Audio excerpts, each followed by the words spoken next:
जी हाँ दोस्तों, नमस्कार। मैं संजय कुमार आप सभी विद्यार्थियों का अपने YouTube चैनल पे स्वागत करता हूँ।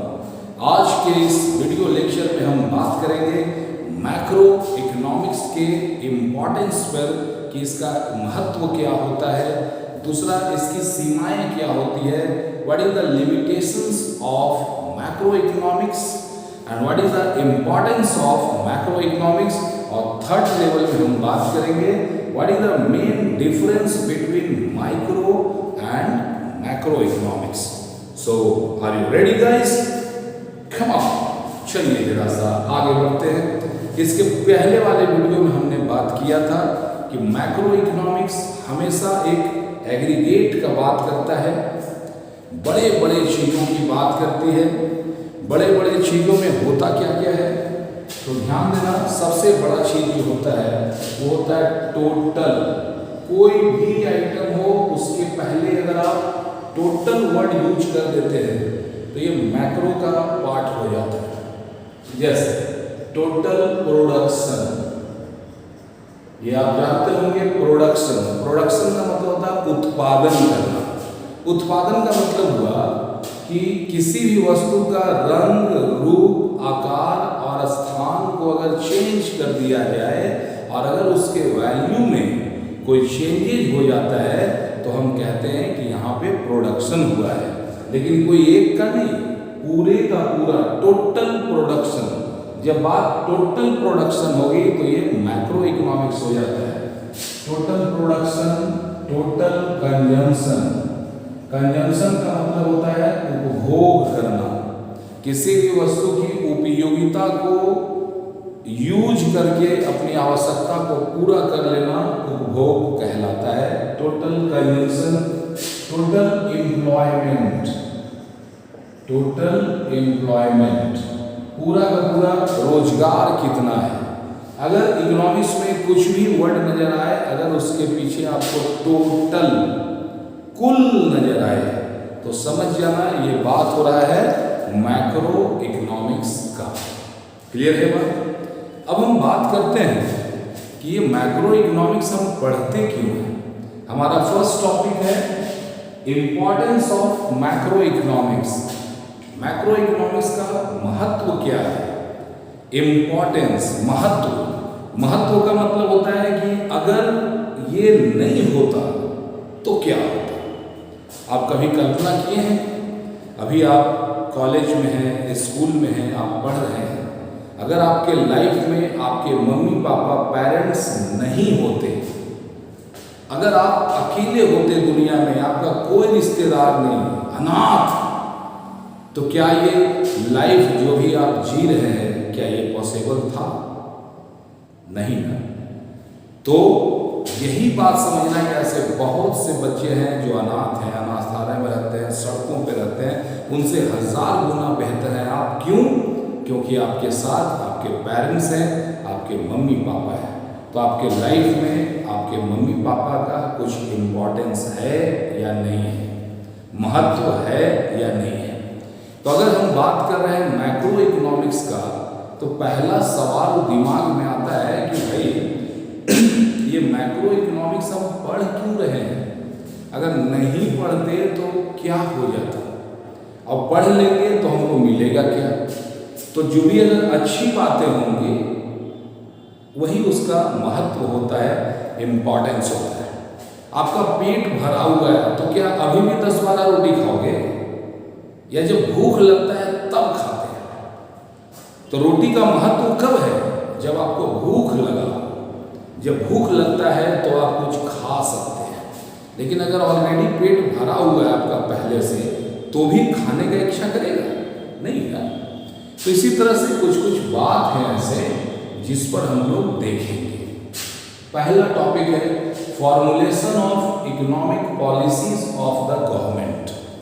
सरकार ये चाहता है कि मेरे देश में जितने भी लोग हैं, इनके बीच में जो आर्थिक विषमता है, इकोनॉमिक अनइक्वालिटी है। क्या आप देखें आपके मोहल्ले के सभी लोग क्या एक समान इनकम कमाते हैं? क्या सभी लोग एक ही जैसे गाड़ी से घूमते हैं? आपने देखा होगा किन्हीं का घर बहुत ऊंचा है, किन्हीं का बहुत नीचा है। कोई कार से जाते हैं, कोई बाइक से जाते हैं, कोई साइकिल जाते हैं, कोई पैदल जाते हैं। तो एक मोहल्ले में जब इतने टाइप के लोग हैं तो पूरे देश में कितना बुरा हाल होगा। तो पूरे देश में लोगों के बीच जो आर्थिक विषमता है, अनइक्वालिटी है, इस अनइक्वालिटी को दूर करने के लिए सरकार जो भी पॉलिसी बनाता है, इस पॉलिसी को वो मैक्रो इकोनॉमिक्स के थ्रू ही बनाता है, एग्रीगेट बनाता है, टोटल देश को देखता है और उसके आधार पे पॉलिसीज बनाता है। जो आप बजट सुनते हैं, बजट अभी का भी अगले साल का पूरा प्लान बना देना, मतलब वर्तमान में भविष्य का बात करना बजट कहलाता है। तो ये जो बजट होता है ये कैसे बनता है, तो इसके बनाने का मेन आधार जो है ना, ये मैक्रो इकोनॉमिक्स है। समझ में आ रही बात है? इसमें पता चलता है कि देश में कुल उत्पादन कितना होगा।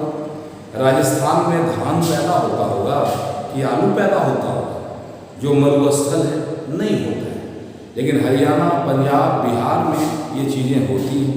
तो इन जगहों से जहाँ ये ज़्यादा है वहाँ से उठा करके इस सामान को उस जगह बेचना जहाँ पे ये नई प्रोडक्शन होता है। राजस्थान में भाई मार्बल पैदा होता है, तो क्या बिहार में मार्बल होता है? नहीं, तो वहाँ का प्रोडक्ट यहाँ, मतलब इस तरीके से अरेंज करना कि पूरा देश एक समान रूप से विकसित हो सके, डेवलप हो सके। अगर ये मकसद है और इसको अगर आप पूरा करना चाहते हैं तो आपको क्या करना होगा? मैक्रो इकोनॉमिक्स का सहारा लेना पड़ेगा। नेक्स्ट है इकोनॉमिक डेवलपमेंट, आर्थिक विकास।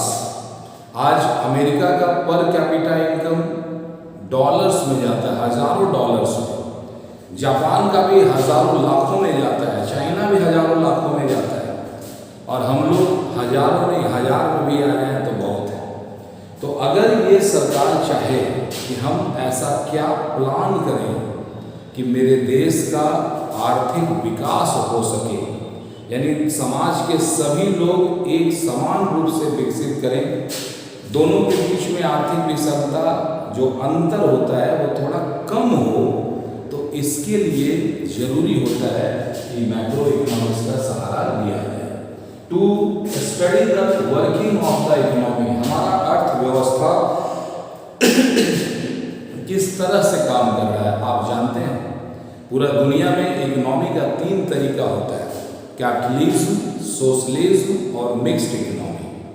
तो अगर एक कैपिटलिज्म है तो अपने कंट्री के अंदर वो किस तरह का सिस्टम यूज कर रहा है, अगर एक सोशलिज्म है तो वो किस तरह का यूज कर रहा है, और हमारा देश इंडिया अगर ये मिक्स्ड इकोनॉमी है तो यहाँ पे किस तरह का सिस्टम फॉलो किया जा रहा है। इन सारी बातों को जानने के लिए आपको मैक्रो इकोनॉमिक्स का ही सहारा लेना पड़ेगा।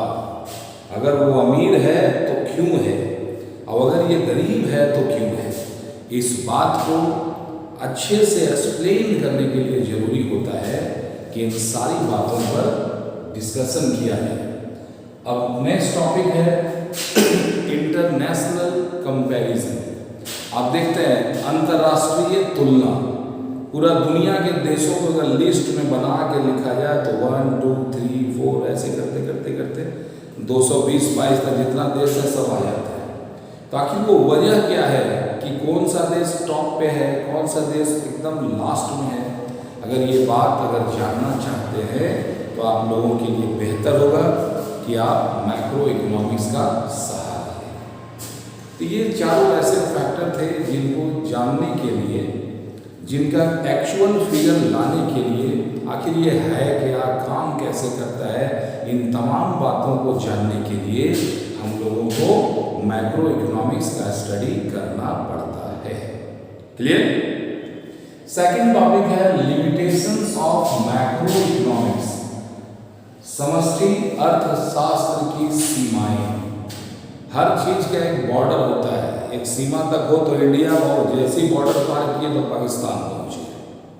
तो अपना सीमा याद रखना होगा ना, तिरंगा झंडा लेके भारत माता की जय इंडिया में करो भाई, पाकिस्तान के अंदर में जाके भारत माँ की जय करोगे तो पाकिस्तान वाले बड़ा तकलीफ में आ जाएंगे।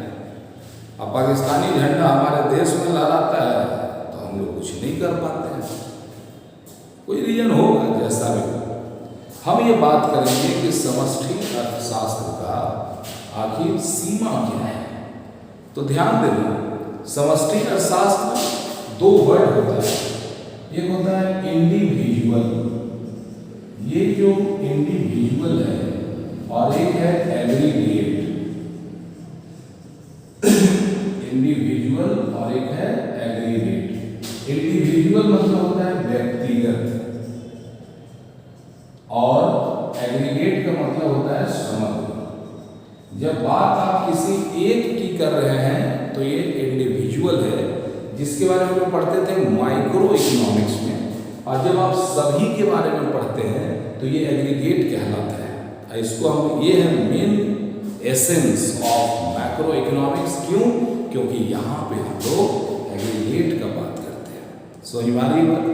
अभी तक आप जुड़े हुए हैं, समझ में आ रही है बातें, तो इसका मतलब है, एक बात याद रखना भाई, चैनल को सब्सक्राइब करोगे, और अगर अच्छा लग रहा हो तो अपने दोस्तों के बीच में इसे शेयर करें।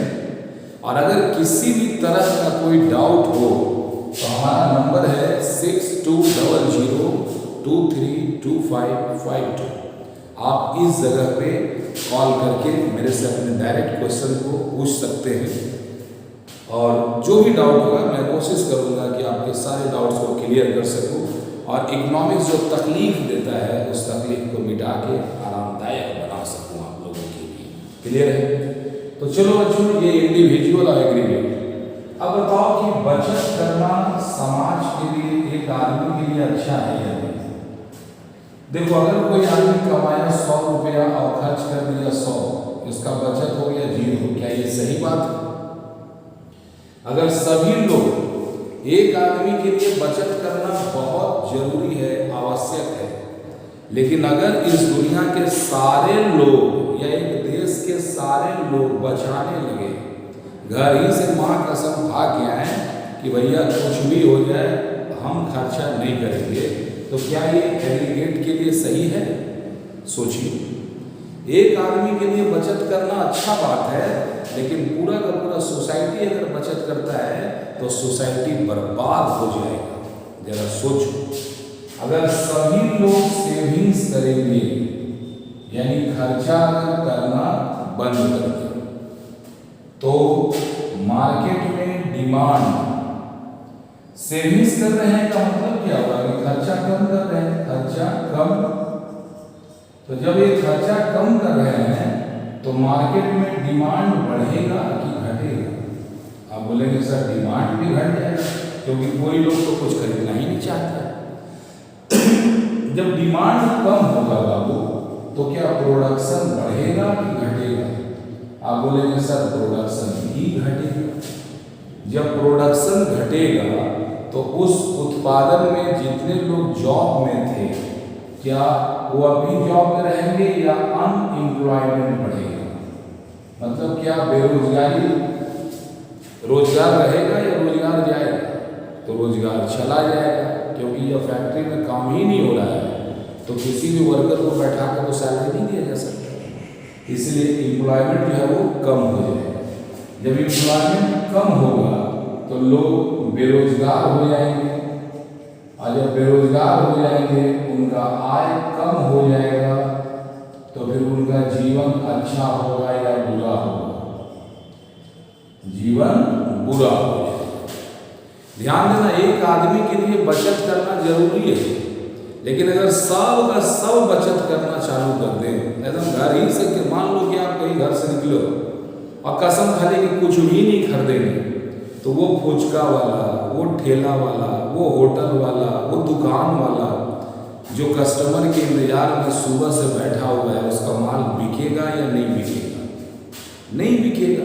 वो लोग बेरोजगार हो जाएंगे, उनका आय कम हो जाएगा, उनके बच्चों के जीवन का लेवल जो है वो डाउन हो जाएगा, और देश अच्छा हालत में होगा या बुरे हालत में? बुरा हालत में होगा ना। तो ध्यान देना, ये मैक्रो का सबसे बड़ा इम्पोर्टेंस यही है कि जो चीज़ एक आदमी के लिए सही होता है वो पूरे समाज के लिए सही नहीं होता है। अब एक बात देखो कि अगर लोग बैंक से पैसा, जरूरत है, आप पैसा बैंक में रखे हो और बैंक से पैसा अगर आप निकाल ले रहे हो और अगर 7 लोग निकाले तो बैंक के लिए अच्छा है, लेकिन अगर जितना भी बैंक में जमा किया अगर सब का सब आदमी बैंक से पैसा निकाल ले तो बैंक अपने स्टाफ को सैलरी दे सकता है क्या? नहीं दे सकता है। पूरी की पूरी बैंकिंग व्यवस्था ठप हो जाएगी। तो माइक्रो में जो काम अच्छा होता है वही काम मैक्रो में बहुत बुरा हो जाता है। यही माइक्रो और मैक्रो के बीच का डिफरेंस भी है। माइक्रो छोटी छोटी बातों पे पकड़ता है और मैक्रो बड़े बड़े बातों को पकड़ता है। जो बातों माइक्रो के लिए सही होता है सेम वही चीज मैक्रो के लिए गलत हो जाता है।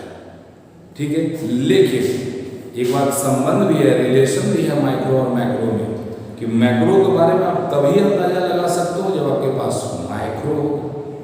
ये जो बिल्डिंग आप देख रहे हैं दीवार पूरा, ये पूरा बिल्डिंग जो है वो मैक्रो इकोनॉमिक्स है, हजारों लाखों ईंटों से बना है। तो ये बिल्डिंग मैक्रो है, लेकिन इसमें लगा हुआ एक एक ईंट जो है वो माइक्रो है। अगर यहाँ पे एक एक ईंट को हटा दिया जाए तो क्या पॉसिबल है ये बिल्डिंग का बना जाना? तो उसी तरह माइक्रो के बिना मैक्रो अधूरा है और मैक्रो के बिना माइक्रो अधूरा है, क्योंकि माइक्रो का जो डिसीजन होता है कि आगे अब क्या होगा ये सारा डिपेंड करता है आपके किस पर? माइक्रो इकोनॉमिक्स पर। आशा करते हैं ये वीडियो आपको समझ में आया होगा। आप सभी लोगों ने बहुत प्रेम और शांति से बात की है, धन्यवाद।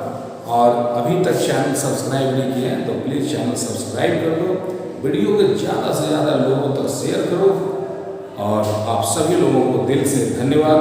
थैंक यू, जय हिंद।